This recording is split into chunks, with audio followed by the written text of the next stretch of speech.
Assalamualaikum warahmatullahi wabarakatuh. Alhamdulillahirabbil alamin wassalatu wassalamu ala asrofil anbiya'i wal mursalin wa ala alihi wa sahbihi ajmain. Asyhadu an la ilaha illallah wa asyhadu anna Muhammadar Rasulullah. Allahumma sholli ala sayyidina Muhammad wa ala ali sayyidina Muhammad.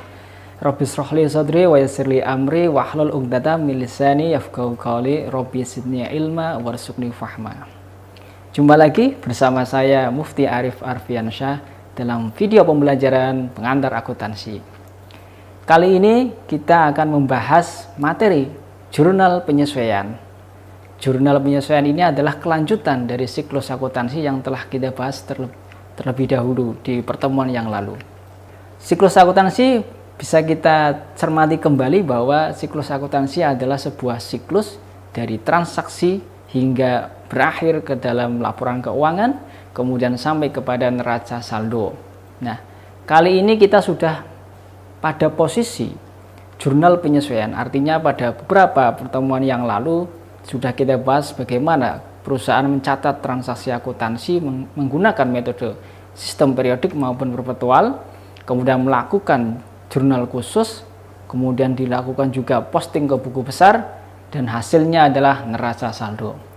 Kemudian pada proses selanjutnya adalah melakukan jurnal penyesuaian.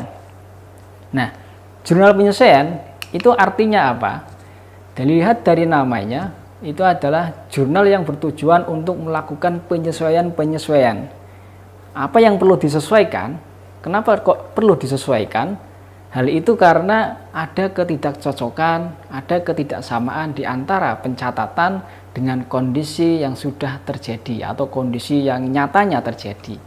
Karena ada perbedaan inilah, maka diperlukan penyesuaian-penyesuaian. Sehingga tujuan dari melakukan jurnal penyesuaian itu adalah agar laporan keuangan yang akan dihasilkan pada akhir periode akuntansi memberikan informasi, memberikan keadaan, memberikan kondisi yang sebenar-benarnya. Sehingga para pemangku kepentingan dalam hal ini misalkan pemilik perusahaan bisa melihat bagaimana kinerja perusahaan yang sebenarnya.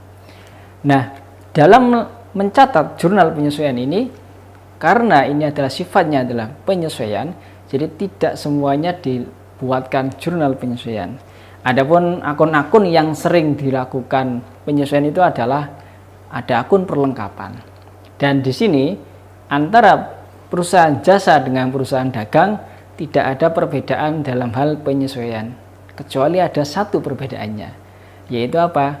Penyesuaian pada akun persediaan barang dagang. Karena di dalam perusahaan dagang, akun ini menjadi akun utama, karena itu adalah kegiatan utama perusahaan dagang ya. Sedangkan di perusahaan jasa itu tidak ada persediaan barang dagang.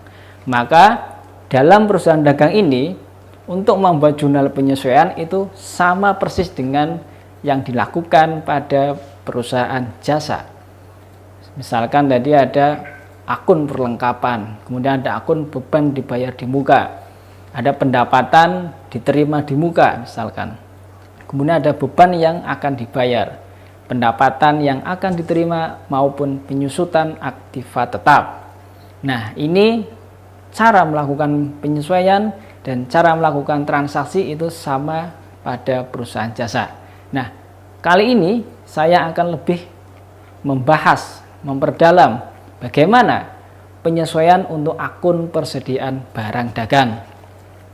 Kita bisa melihat pada bagian di samping ya.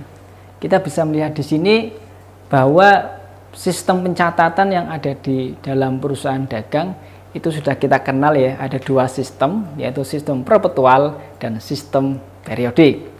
Nah, transaksi-transaksi yang mengakibatkan persediaan barang dagang itu bertambah, dalam hal ini ya, adanya pembelian, ataupun persediaan barang dagang itu berkurang, dalam hal ini adalah penjualan, ini tentu akan dicatat menggunakan sistem mana yang digunakan oleh perusahaan. Nah, sistem mana yang akan dipilih oleh perusahaan itu adalah kebijakan dari akuntan di perusahaan tersebut. Nah, untuk sistem periodik, ini ada dua cara dalam melakukan jurnal penyesuaian, yaitu dengan cara melakukan penyesuaian dengan pendekatan harga pokok penjualan maupun melakukan pendekatan ikhtisar laba rugi. Nah, bagaimana melakukan jurnal penyesuaian persediaan barang dagang pada sistem perpetual. Nah, dengan menggunakan sistem perpetual, perusahaan itu akan melakukan pendebitan dan juga pengkreditan akun persediaan barang dagang. Pada sistem perpetual ini, persediaan barang dagang pada neraca saldo menunjukkan saldo akhir perusahaan. Karena kita ingat, sistem perpetual ini artinya perusahaan melakukan pencatatan penambahan maupun pengurangan itu langsung mengurangi ataupun menambah akun persediaan barang dagang, sehingga saldo yang tertera pada neraca saldo ya itu adalah saldo terakhir persediaan barang dagang, sehingga perusahaan tidak perlu melakukan stok opnam. Akan tetapi perusahaan dapat melakukan stok opnam untuk membandingkan nilai persediaan yang tertera pada laporan terhadap persediaan fisik di gudang perusahaan. Kemudian di dalam metode ini, di dalam sistem perpetual ini, jika terdapat perbedaan alasan, dan ini jarang terjadi ya, karena memang sistem perpetual ini kan sudah secara terus-menerus dicatat penambahan maupun pengurangan, sehingga jarang terjadi perbedaan antara jumlah barang yang ada di gudang dengan jumlah barang yang tercatat pada laporan. Tetapi manakala memang terjadi, mungkin karena adanya pencurian ya, ada kerusakan, ada pemborosan, mungkin juga kesalahan karyawan kita, maka perlu dilakukan jurnal penyesuaian. Jadi jurnal penyesuaian tidak hanya terjadi pada hal-hal demikian itu. Sebagai contoh, kita bisa melihat contoh pada neraca saldo ya. Pada neraca saldo, akun persediaan barang dagang memiliki saldo 150 juta di debit misalkan. Kemudian ternyata saldo persediaan barang dagang secara fisik hasil dari perhitungan stok opnam itu hanya 148 juta. Jadi walaupun ini sistemnya perpetual, tapi setelah dicek itu ternyata ada perbedaan ya. Selisih 2 juta, ini dari mana? Kenapa kok bisa terjadi perbedaan? Kemungkinan itu ada kesalahan, misalkan ada kerusakan maupun pemborosan tersebut. Nah, untuk itu perusahaan harus melakukan penyesuaian agar kondisi yang sebenarnya itu bisa terlaporkan. Maka kita harus menghitung selisihnya ya.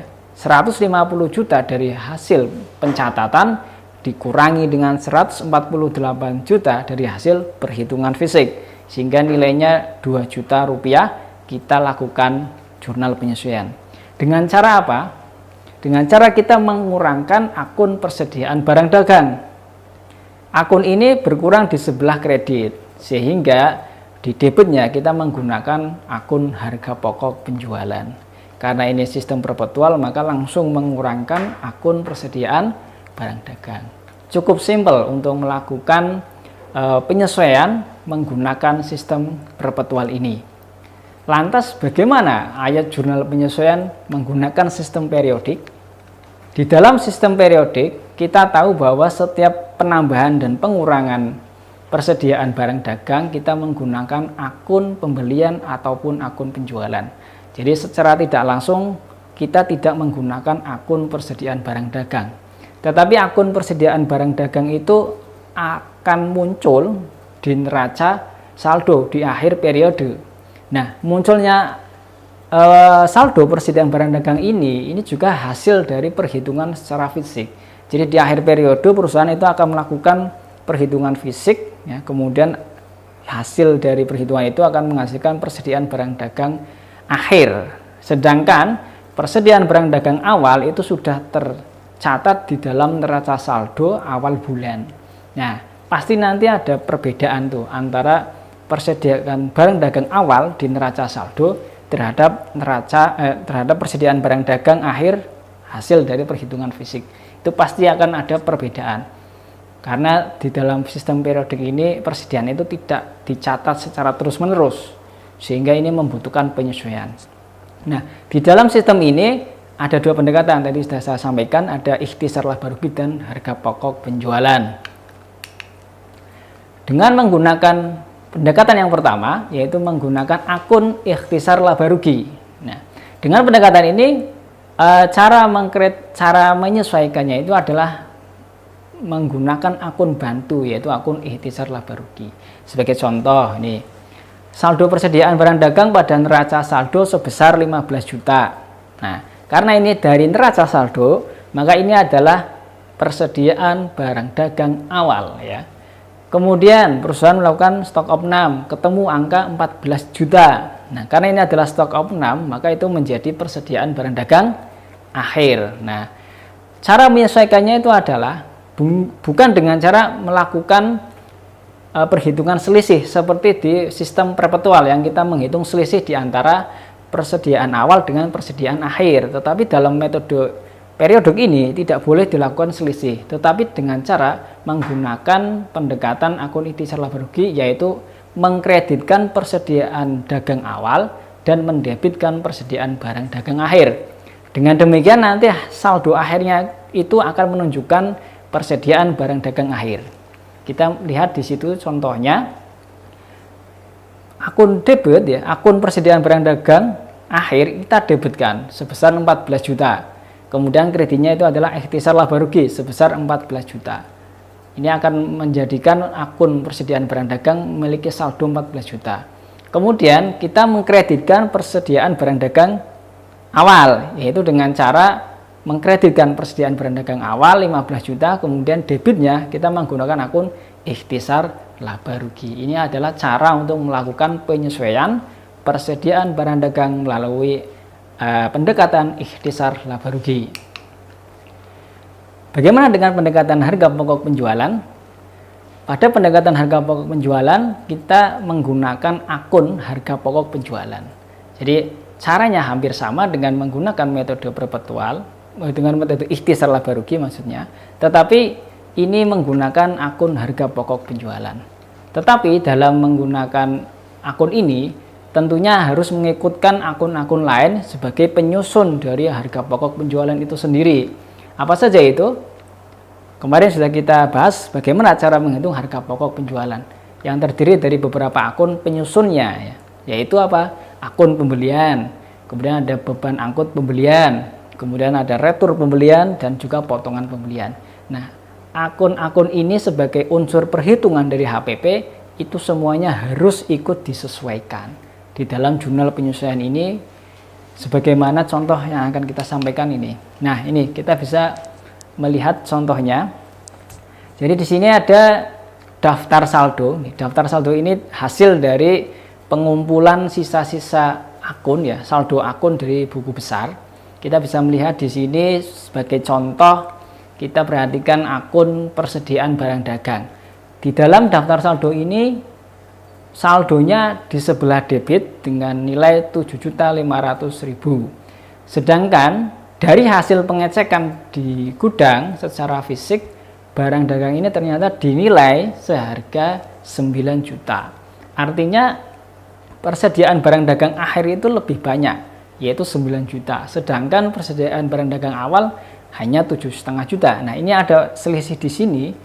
Ini ada penambahan-penambahan yang mungkin saja belum tercatat. Maka kita melakukan penyesuaian. Bagaimana cara melakukan penyesuaiannya?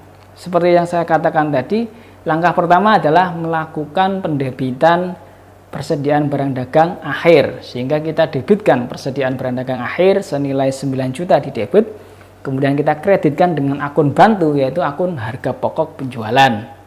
Kemudian kita kreditkan persediaan barang dagang awal, sehingga debitnya itu adalah harga pokok penjualan, sehingga akan dilihat di situ persediaan barang dagang akhir itu akan bertambah debit 9 juta, kemudian persediaan barang dagang awal berkurang 7,5 juta rupiah. Ini tidak boleh diselisihkan, sekali lagi berbeda dengan sistem perpetual tadi. Nah, kemudian setelah persediaan kita sesuaikan, kemudian akun-akun penyusun dari HPP ini juga kita sesuaikan. Nah, penyesuaiannya itu bagaimana? Sama, kita akun kontrakan. Jadi artinya kalau pembelian itu adalah saldo normalnya, saldo normal itu artinya ketika pembelian itu bertambah, itu bertambahnya di sebelah debit.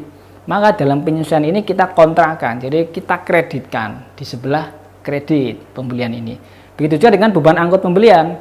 Ketika beban angkut pembelian itu bertambah, itu di sebelah debit, maka kita sesuaikan dengan cara kita kreditkan. Supaya apa? Supaya nanti pada akhirnya akun ini akan bernilai 0. Karena pada awalnya dia debit, kemudian kita sesuaikan menjadi kredit. Maka pembelian dan beban angkut pembelian kita kreditkan, kemudian di debitnya itu sebagai akun penyeimbang sesuai dengan konsep dua pencatatan berpasangan ini, debit dan kredit itu harus seimbang. Maka kita menggunakan akun harga pokok penjualan dengan nilai sejumlah akun pembelian dan beban angkut pembelian. Sebagai contoh tadi, pembelian nilainya 15.050.000 dan juga beban angkutnya 2.500.000. Maka harga pokok penjualan nilainya adalah 17.550.000, akan seimbang. Nah, setelah itu akun lain seperti retur pembelian dan juga potongan pembelian juga kita debitkan. Kenapa kita debitkan? Karena akun retur pembelian dan potongan pembelian itu akun normalnya ada di sebelah kredit. Jadi ketika ada retur pembelian maka dicatat di sebelah debit, sehingga disesuaikan ini kita pindah di sebelah debit. Kalau akun normalnya itu retur pembelian ada di sebelah kredit. Sehingga pada akhirnya nanti akun retur pembelian dan potongan pembelian itu akan bersaldo 0. Dan kita menggunakan akun bantu, yaitu akun harga pokok penjualan. Sangat mudah, sangat mudah kan? Iya, ini sangat mudah karena tinggal membalikan saja dari akun-akun normal. Nah, lantas bagaimana kira-kira perbedaannya ini? Untuk memperjelas, kita sajikan dalam jurnal antara menggunakan pendekatan ikhtisar laba rugi dan juga menggunakan pendekatan harga pokok penjualan. Kita bisa melihat di gambar. Nah, untuk ikhtisar laba rugi yang berwarna merah ini kita menggunakan akun ikhtisar laba rugi, cukup menggunakan akun persediaan barang dagang. Sedangkan yang menggunakan metode harga pokok penjualan, maka selain persediaan barang dagang, akun-akun lain penyusun dari HPP itu juga harus disesuaikan. Seperti yang kita warna hijau, yaitu pembelian, beban angkut pembelian, retur pembelian, dan juga potongan pembelian.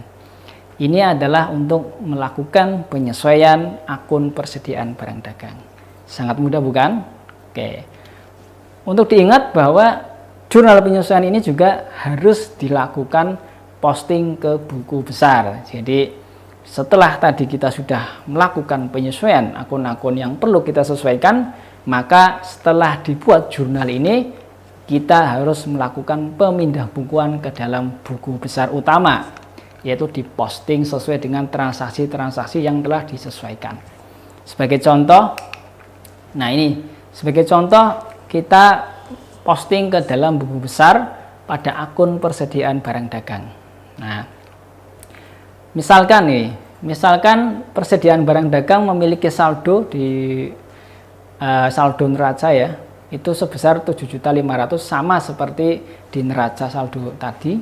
Kemudian ada penyesuaian ya, kita lakukan pendebitan karena akun persediaan barang dagang kita debitkan, yaitu persediaan barang dagang akhir kita debitkan, kita masukkan jurnal penyesuaian, kemudian referensinya itu adalah JPS, jurnal penyesuaian itu artinya. Kemudian kita debitkan angkanya sebesar 9 juta, sehingga saldonya menjadi 16.500.000. Penambahan dari saldo awal 7,5 ditambah dengan saldo akhir 9 juta. Kemudian di jurnal penyesuaian juga ada pengkreditan persediaan barang dagang awal senilai 7,5 juta. Maka kita catat kembali tanggal 31 jurnal penyesuaian dengan kode JPS, kemudian kita kreditkan angka 7.500.000, sehingga pada buku besar ini akan bersaldo 9 juta rupiah sesuai dengan persediaan barang dagang yang ada di dalam gudang. Nah, demikian cara melakukan penyesuaian barang dagang, baik menggunakan pendekatan ikhtisar laba rugi maupun menggunakan pendekatan harga pokok penjualan. Demikian penjelasan dari kami. Kita ketemu pada video-video pembelajaran berikutnya. Semoga bermanfaat. Assalamualaikum warahmatullahi wabarakatuh.